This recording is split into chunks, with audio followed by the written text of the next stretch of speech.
Jangan lupa like, コメントdan subscribe. Selamat menonton dan terima kasih. Cerita berawal dengan menampilkan Inosuke yang sedang berusaha melacak keberadaan Oni yang mengendalikan para korban dengan benang laba-labanya. Dengan sedikit usaha, akhirnya ia berhasil menemukan tempat persembunyian Oni tersebut. Namun, kini yang menjadi masalah adalah bagaimana cara mengatasi para korban yang sedang dikendalikan itu karena mereka selalu menghalangi Tanjiro dan Inosuke yang hendak menuju ke persembunyian Oni tersebut. Inosuke yang tak sabaran, kemudian ingin segera menyerang dan membunuh para korban tersebut. Namun Tanjiro melarangnya karena ia berpikir pasti ada cara lain yang lebih baik. Kemudian tiba-tiba salah satu dari mereka menyerang Tanjiro. Murata yang menyadari hal itu, kemudian menggagalkan serangan itu. Ia lalu menawarkan diri untuk menahan para korban tersebut sendirian agar Tanjiro dan Inosuke bisa bergegas menuju ke persembunyian para Oni itu. Ia kemudian memastikan bahwa jika memutus benang yang menempel pada tubuh mereka dapat menghentikan pergerakannya, Murata merasa sanggup menahan mereka semua. Tanjiro yang sebenarnya merasa sedikit ragu, akhirnya ia mempercayakan hal itu pada Murata. Tanjiro pun akhirnya menarik Inosuke dan bergegas berlari mencari Oni yang mengendalikan para korban tersebut. Jaring laba-laba pun semakin banyak mereka temui di sepanjang jalan. Itu menandakan jika mereka sudah semakin dekat dengan tempat Oni itu bersembunyi. Tapi tiba-tiba di tengah perjalanan mereka kembali dihadang oleh korban yang sedang dikendalikan. Kita sebut saja sebagai boneka agar lebih mudah dijelaskan. Boneka itu memperingatkan mereka agar segera menjauh dari tempat itu. Ia tak ingin membunuh lebih banyak manusia lagi.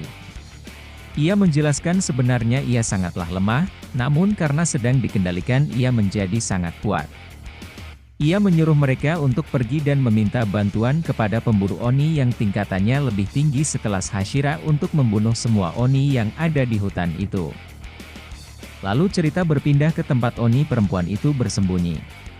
Dijelaskan bahwa semakin dekat mereka menuju sarangnya, benang-benangnya pun semakin besar dan kuat. Boneka yang ia kendalikan pun otomatis menjadi semakin kuat. Lalu tiba-tiba Oni lain muncul. Ia ternyata bernama Rui. Rui memanggil Oni itu dengan sebutan ibu. Tapi entah kenapa, Oni itu menjadi merasa sangat ketakutan dengan kemunculan Rui yang secara tiba-tiba. Rui kemudian memintanya agar segera menghabisi para pemburu itu. Jika tidak, ia akan segera melaporkan semua kepada ayahnya agar ibunya segera dihukum. Lalu Rui pun pergi. Mendengar hal itu, dengan perasaan cemas karena takut akan dihukum, kemudian ia mulai menyerang Tanjiro dan Inosuke secara membabi buta. Benar saja, serangan boneka tersebut sangatlah kuat dan berbeda dengan para boneka yang mereka jumpai sebelumnya.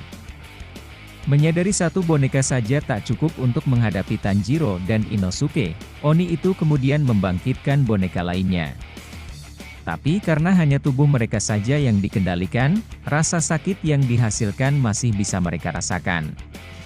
Lalu kemudian mereka menyuruh Tanjiro dan Inosuke agar tak segan membunuhnya agar bisa segera terlepas dari penderitaan yang mereka rasakan.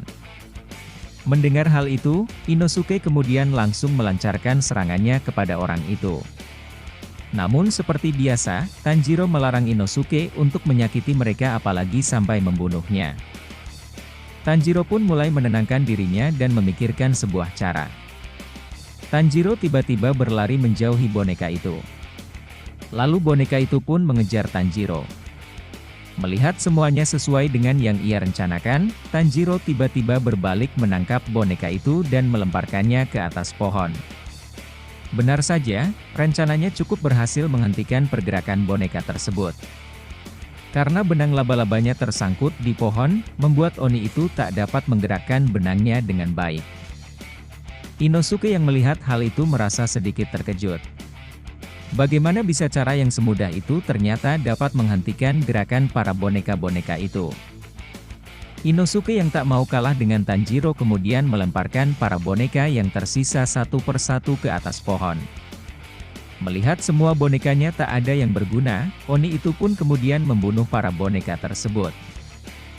Melihat hal itu, Tanjiro menjadi sangat marah dan segera melanjutkan perjalanannya menuju ke sarang Oni itu. Namun, dalam perjalanan, mereka berdua kembali dihadang oleh sebuah boneka. Kini sosoknya berupa Oni yang sangat besar dan tanpa kepala.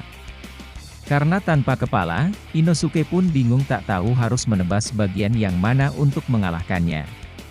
Setelah berpikir sejenak, Tanjiro pun akhirnya menemukan titik lemahnya yaitu dengan menebas bagian bahunya secara diagonal. Mengetahui hal itu, Inosuke langsung melancarkan serangannya. Namun sayang, serangannya dapat dihalau dengan sangat mudah.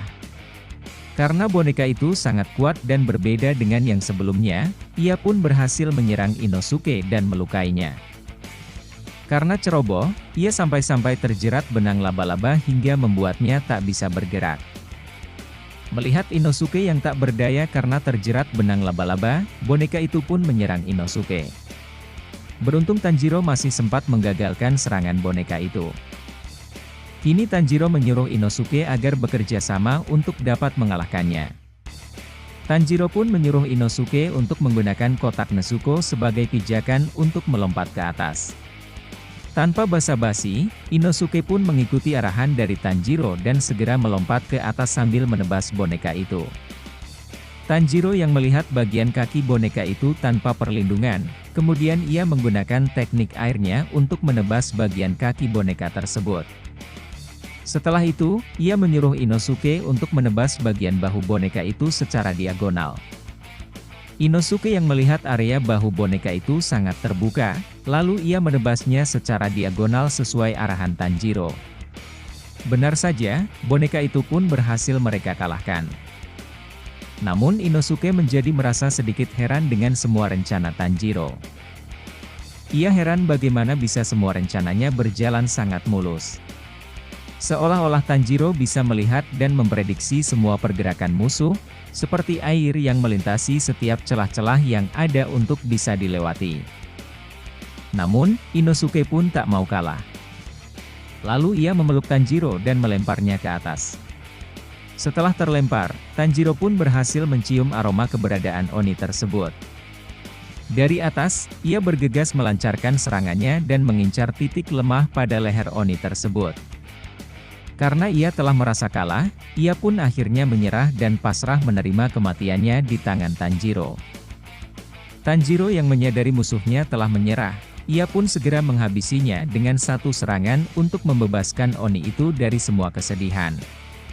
Setelah tertebas, bukannya rasa sakit yang ia rasakan, namun malah rasa damai yang ia rasakan karena telah terbebas dari penderitaan yang ia alami selama menjadi Oni.